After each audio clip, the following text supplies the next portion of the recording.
Hey guys, it's Julia from Z Square Crafts. I am back to share a card for the Alleyway Stamps. The stamp set that I'm going to use today is called Mistletoe Kisses. So before I begin, I wanted to add a little bit of interest to the bottom of my A2 size card base.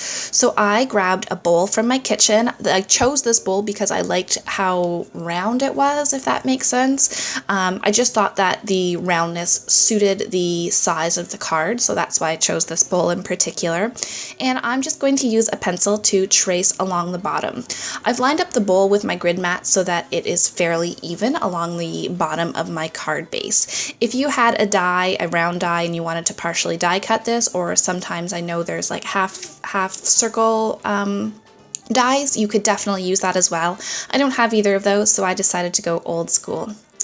I am using Memento Tuxedo Black ink to ink up that poinsettia stamp, and I'm stamping that directly onto my card base. I'm also stamping out a mask at the same time. I'll fussy cut out that mask before I move on to stamp the rest of my poinsettias. Always remember when you're masking a stamped image that the image that you stamp first is the one that will look like it's in the front or the foreground. When you stamp the other images, they will look like they're behind that first image. So once I get this mask in place, and I really didn't do it perfectly, I just needed something to cover up the image, and for the most part it worked out fine. Once I have that masked off, I'm going to go ahead and stamp my next two poinsettias using that same Memento Tuxedo Black ink.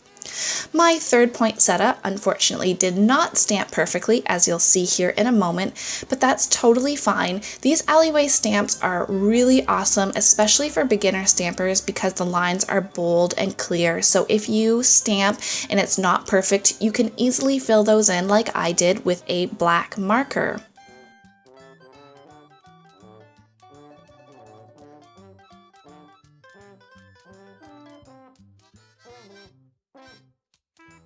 Now that I'm happy with how my stamps look, I'm going to go ahead and start coloring them in using my Spectrum Noir alcohol markers. I'm going to start by doing a base coat of all three poinsettias with CR11, and this is just a nice deep red to start the coloring.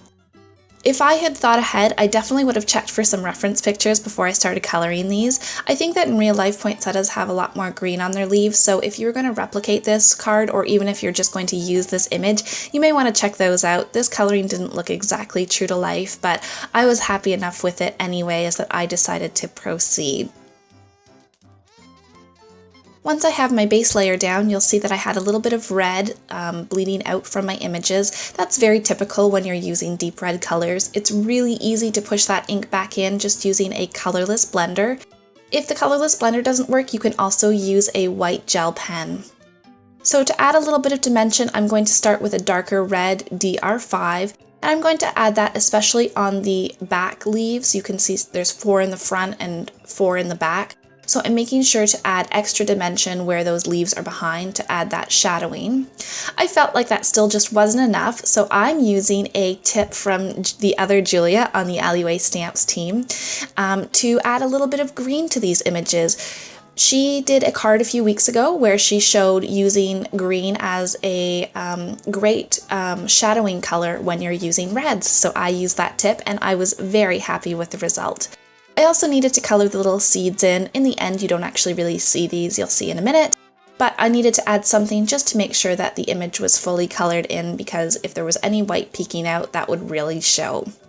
Now that I'm happy with my coloring, I'm going to go on and cut out the bottom of my card base. I'm starting with some large sharp scissors.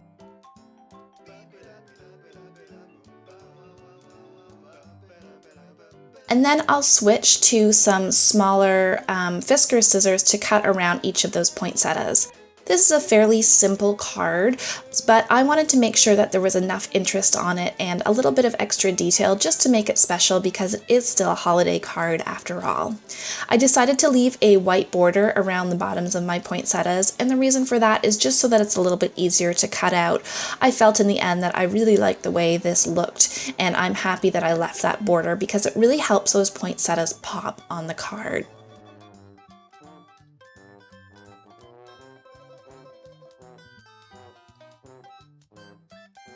Now that I'm happy with my card base, I'm going to go ahead and erase that pencil line that I drew to begin.